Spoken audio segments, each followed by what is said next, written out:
Bonjour. Le Salon international du livre du Québec, qui se tiendra du 11 au 15 avril 2018, verra pour cette fois le Maroc comme pays invité d'honneur, avec des auteurs et des sociologues chevronnés originaires du Maroc qui viendront débattre sur différents sujets portant, entre autres, sur la place des hommes, des femmes, la place de la littérature dans la vie, sur l'identité, l'altérité, la contemporanéité, etc. Entre autres auteurs invités, nous avons le plaisir d'accueillir Madame Soumaïa Naaman Guessous, qui est une sociologue et militante féministe marocaine. Elle est récipiendaire de plusieurs consécrations, dont, entre autres, chevalier de l'Ordre national de la Légion d'honneur octroyé par l'ambassadeur de France au Maroc pour ses recherches. Elle est connue pour son livre portant sur la sexualité des femmes marocaines, intitulé « Au-delà de toute pudeur », paru en 1988. Puis, Printemps et automne sexuel. Elle a écrit aussi avec Chekib Guessous Grossesse de la honte, études sur les filles mères et leurs enfants au Maroc 2011, puis Nous les femmes, vous les hommes, paru en 2013, puis Les femmes dans le Maroc d'hier et d'aujourd'hui en 2016. Ici Kamal Benkiran, bienvenue à l'émission Art et Lettres.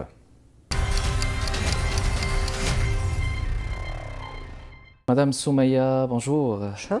Et bienvenue à l'émission Art et Lettres. Merci. Dans un premier temps, il faut dire que votre livre, Au-delà de toute pudeur, avait marqué l'imaginaire des Marocains à une certaine époque, qui a interpellé bien des tabous en parlant de la sexualité des femmes au Maroc. Je pense qu'il est à sa 10e édition. Un peu plus, bien plus. Bien plus. Bien plus que la 10e. Tiré à beaucoup plus d'exemplaires, oui, je pense. C'est le livre marocain qui a été le plus édité. Un best-seller. Et puis, qu'est-ce qui a motivé essentiellement l'écriture de ce livre ? Une certaine naïveté, peut-être, dans les années 80, où j'étais étudiante, c'était ma thèse de 3e cycle. Une certaine naïveté, dans la mesure où je me suis attaquée à la sexualité, sans me rendre compte que c'était vraiment un sujet tabou, parce que j'avais déjà effectué pour mon mémoire de maîtrise une étude auprès des femmes marocaines, rurales et citadines, et je me suis rendu compte, j'étais vraiment très étonnée de voir que les femmes étaient capables de parler de leur intimité avec une liberté extraordinaire que je n'avais pas, moi, la fille étudiante venant de Paris, me considérant comme moderne, etc. Et c'est cette facilité, cette générosité aussi de ces femmes qui étaient capables de me partager leur intimité avec moi, qui m'a vraiment facilité la tâche. Et quand donc j'ai terminé cette étude, je l'ai publiée. À ce moment-là, je ne me rendais pas compte du tout que je m'étais attaquée réellement à un tabou. Je l'ai appris plus tard, quand les gens me disaient « tu es osée, tu es courageuse ». Oui. Et ça a marqué beaucoup de gens, je me rappelle à l'époque. Oui. Ça a accompagné énormément de jeunes, de filles, d'hommes. Et avant la sortie du livre, beaucoup de personnes me disaient « attention, tu vas avoir des problèmes, tu risques d'être agressée ». Et j'ai été très agréablement surprise parce que le livre a été très bien reçu par les femmes, mais également par les hommes. Et ce qui était étonnant, c'est qu'on est en fin des années 80 et j'ai eu beaucoup d'hommes qui venaient aux signatures pour offrir le livre à leurs filles, à leurs sœurs, à leurs épouses. Et ça permettait aussi de dévoiler le non-dit parce qu'au sein d'une société quand même minée par la pudeur, la chouma et la timidité, il fallait ce livre. Puis après est venu Printemps et automne sexuel. C'est ça. Printemps et automne sexuel, puis vous avez écrit avec Chekib Guessous Grossesse de la honte. C'est ça. Printemps et automne sexuel, c'est un livre, une étude sur la puberté, la ménopause et l'andropause, qui est aussi un tabou. Et ensuite, c'était Grossesse de la honte. C'est un livre que j'ai écrit avec Dr Guessous Chekib, qui est mon époux, qui est médecin, radiologue, mais aussi socio-anthropologue. Et c'était Grossesse de la honte, c'est un livre sur la problématique des mères célibataires et des enfants naturels au Maroc. Études sur les filles mères. C'est ça. Et leurs enfants au Maroc, paru en 2011. C'est ça. Puis Nous les femmes, vous les hommes. Ça c'est le tome 3. Alors, le premier tome, c'est une série de 4 tomes. Ce sont les recueils de chroniques. Le premier, c'était Nous les femmes, vous les hommes. Vous les hommes, voilà. Voilà, une étude sur l'évolution des relations hommes-femmes avant le mariage, la préparation de mariage et la vie conjugale. Ensuite, c'est le bleu, Femmes dans le Maroc d'hier. Femmes dans le Maroc d'hier et d'aujourd'hui. Voilà, les changements de mentalité et de pratique entre les générations. Puis après, ça a été Vous, les hommes, parce que les hommes m'ont toujours reproché de ne pas m'intéresser à eux. Mais Oui. bon, en travaillant sur la femme et la famille, on travaille sur les hommes aussi. Et là, vous vous adressez à eux Directement. là, de manière... voilà. Voilà. Et donc, c'est des sujets qui intéressent les hommes, des thèmes souvent inédits, mais qui peuvent pousser un petit peu à la réflexion. Là, c'est pas juste, mesdames et messieurs, chronique de Soumeya Naman Guessous. C'est mon petit dernier, donc un recueil de chroniques, Un recueil de où chroniques. je dénonce tout ce que je trouve anormal ou ne respectant pas l'équité ou les droits de l'homme. Je dénonce, voilà. Très bien, alors c'est une dénonciation. Puis, les femmes dans le Maroc d'hier et d'aujourd'hui, c'est une étude comparative Ce sont tous des chroniques, des Ce sont recueils des de chroniques, chroniques, ok. oui, effectivement. Parfait. Alors, en 2001, vous lancez une campagne pour qu'une femme marocaine puisse transmettre la nationalité aux enfants issus d'un mariage mixte. Oui. Et vous dénoncez aussi les problèmes engendrés par cette situation. Puis il s'avère qu'en 2007, le Code marocain de nationalité est appliqué. Oui. Et pour vous, ce code, en étant qu'il est appliqué, est-ce que c'est une victoire donc? Oui, c'est une très grande victoire, c'est une très grande avancée, c'est aussi la protection de très nombreuses familles, parce que le fait que les femmes marocaines et des enfants non marocains parfois pouvaient créer des drames. Je vous donne un simple exemple, les terrains agricoles ne peuvent pas être hérités, par exemple, par les non-marocains. Okay. Et vous aviez, par exemple, dans certains pays, en Hollande, en Belgique, où j'ai beaucoup travaillé avec la communauté maghrébine, où il y a eu un décès de la mère et où les héritiers viennent au Maroc pour hériter leur terrain, on leur dit ce n'est pas possible. Oui. Et quand ils rentrent au Maroc, ces enfants-là, de mère marocaine, étaient considérés comme des étrangers, donc ils devaient avoir leur carte de séjour, ils n'avaient pas accès à certains postes de travail. Et il était tout à fait normal qu'une mère passe sa nationalité à ses enfants, d'abord symboliquement. Oui, exactement. Puis c'est aussi une histoire de filiation, c'est aussi une victoire, entre guillemets, sur un système administratif patriarcal. Et donc, que ce soit symboliquement ou en pratique, c'était très important que ces enfants nés de mères marocaines puissent avoir le droit là. Oui, oui. Puis ce nouveau code de la famille, est-ce que est-ce que vous pensez qu'il a apporté du nouveau? Il a apporté énormément de nouveau, bien sûr. En tout cas, toute réforme ne peut être que souhaitable et ne peut qu'apporter une amélioration. Et c'est vrai qu'il y a une très forte mobilisation de la société civile, d'associations de femmes, mais aussi supportée par énormément d'hommes. Oui.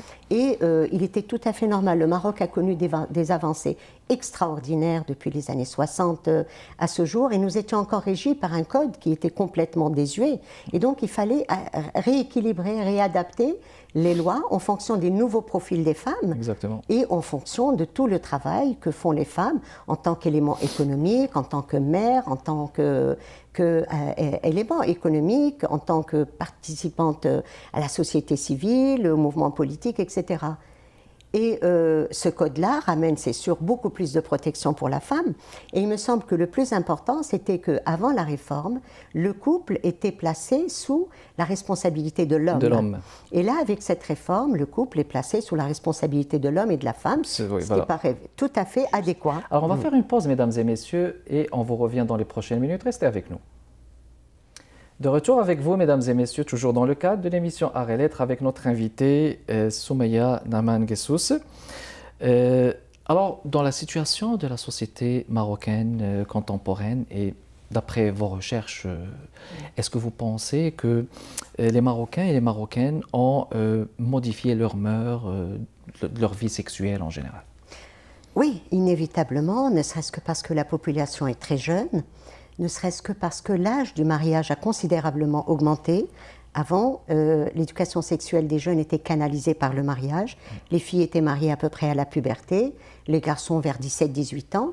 Or, aujourd'hui, il est très difficile de demander l'abstinence, d'exiger l'abstinence sexuelle, alors que l'âge moyen de mariage pour les filles est de 27 ans, et pour les garçons, les hommes, il est de 31 ans.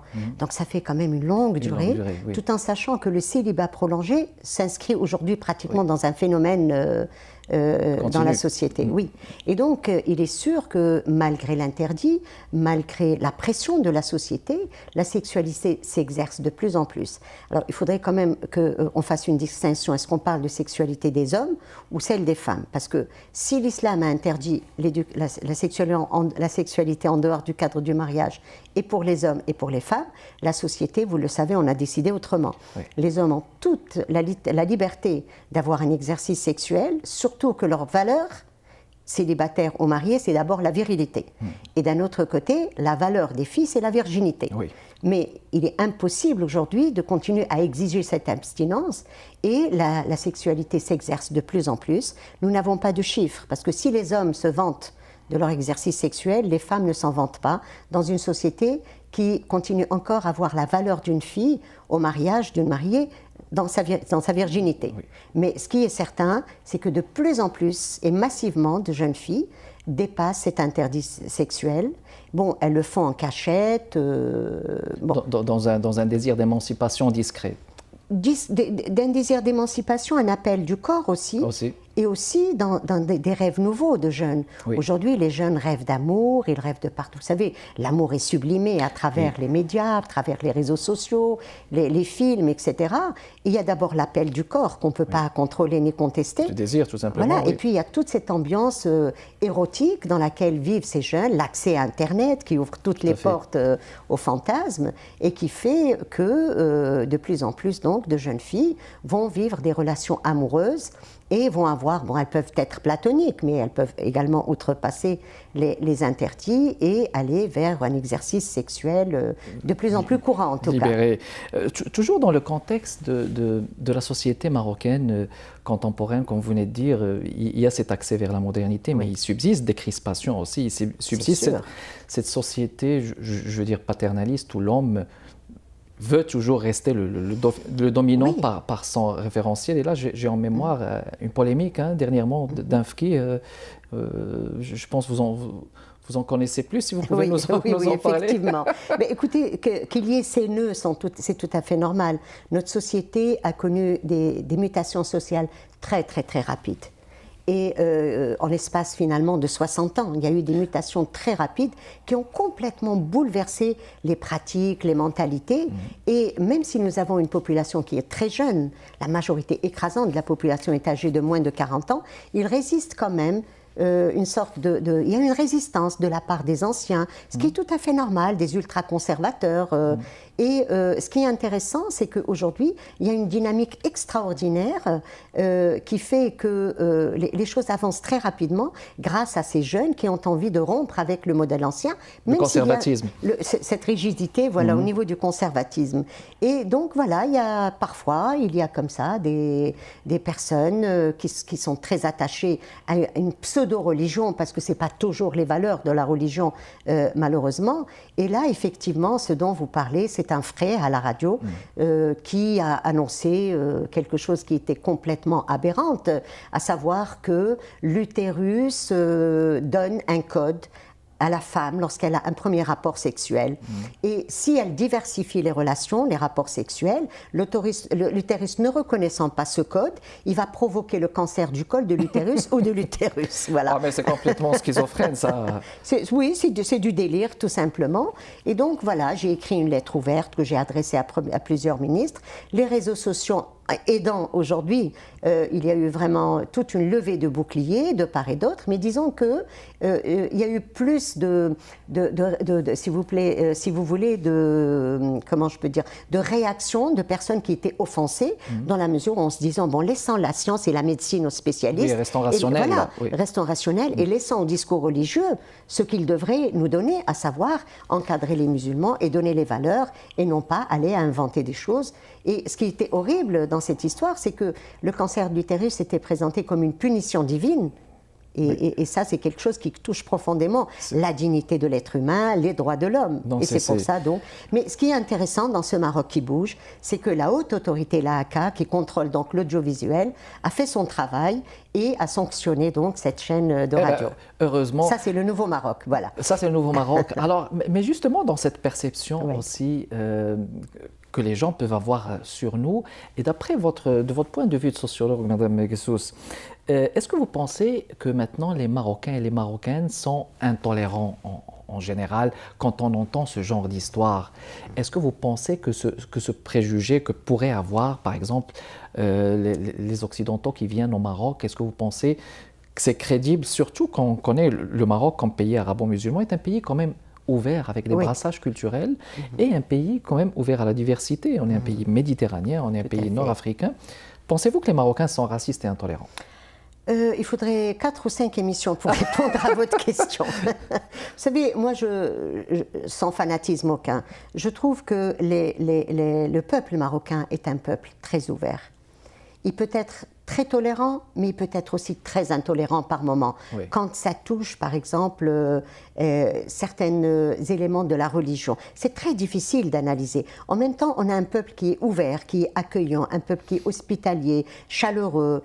Et en même temps, on a quand même subi pas mal d'influences de ce mouvement, des mouvements religieux radicalistes ou alors du salafisme, qui fait qu'aujourd'hui, tout doit passer par le créneau de la religion. Oui. Mais c'est très difficile de généraliser. Maintenant, c'est vrai qu'il y a des stéréotypes. Et c'est vrai qu'il y a des préjugés qui sont véhiculés par les mass-médias. Il y a beaucoup d'amalgames, malheureusement, depuis qu'il y a ces faits de terrorisme, etc.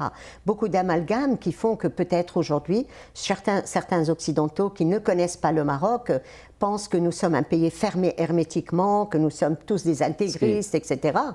Alors que nous sommes vraiment un pays d'ouverture. Un pays d'ouverture. Donc, on va faire une pause si vous le permettez. Avec plaisir. Et on vous revient dans les prochaines minutes, mesdames et messieurs. Restez avec nous. On est de retour, mesdames et messieurs, toujours dans le cadre de notre émission Arts et Lettres, avec notre invitée, Madame Soumeya Naman Guessous. Chronique, vous les hommes. Ici, je vais vous tendre le sommaire si vous voulez nous lire quelques... Oui, juste pour vous donner une idée un petit peu des chroniques. Le premier article, c'est « Chérie, dis-moi que tu m'aimes, tu feras de moi la plus comblée des femmes.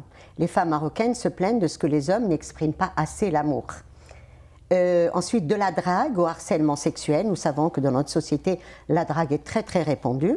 Et c'est bien de remettre un petit peu les limites entre la drague et la drague est un moyen de communiquer, un moyen de valoriser peut-être l'autre. Mais il y a une limite où ça devient du harcèlement sexuel. Oui. Et nous avons une loi qui vient de passer justement pour pénaliser le harcèlement sexuel. Fantasme d'homme. Est-ce que les hommes aiment les femmes grosses ou les femmes minces, etc. À la recherche d'un toit pour monter au 7e siècle, la coquetterie au masculin, par exemple. Ma chérie, moi je t'aime, moi je coupe, etc. Voilà, ce sont des sujets. Je suis certain que les hommes qui vont entendre ça, ils vont l'acheter. C'est chez Édition Marsam au Maroc, mesdames et messieurs, vous les hommes, de notre invité, Soumeya Naman Guessous. Moi, j'admire ce courage et cette lucidité de s'adresser directement à la société et de dire ce qui n'est pas dit. Il y a eu dernièrement une pétition qui circule sur l'héritage, sur ce qui est tassé. Est-ce que vous pouvez nous en dire plus? Oui, effectivement. Nous sommes en train de batailler pour faire en sorte qu'une femme puisse hériter sans avoir besoin d'un homme. Parce que tassib, selon la notion de tassib, une femme ne peut pas hériter seule. Je donne un exemple très rapide. Vous avez un couple qui a par exemple 4, 5 ou 20 filles. Si le père venait à décéder ou la mère et qu'ils n'ont pas de garçon, les frères et sœurs du défunt, et les frères du défunt surtout, sont héritiers avec la veuve ou le veuf et l'orpheline. Oui. Et ça crée vraiment des situations dramatiques dans la mesure où les héritiers ne pensent pas du tout à protéger la veuve ou le veuf et les orphelins, les orphelines, mais tout de suite, ils vont demander leurs droits. Et ce qui se passe, par exemple, quand il y a le veuve ou le défunt a laissé, par exemple, une maison, vous allez avoir les héritiers qui vont demander leur part dans la maison. Et quand la veuve ou le veuf n'ont pas de moyens, il va y avoir une plainte en justice. Et ça va être la justice qui va faire sortir ces personnes de leur domicile pour que la maison soit vendue et pour que chacun ait sa part de droit.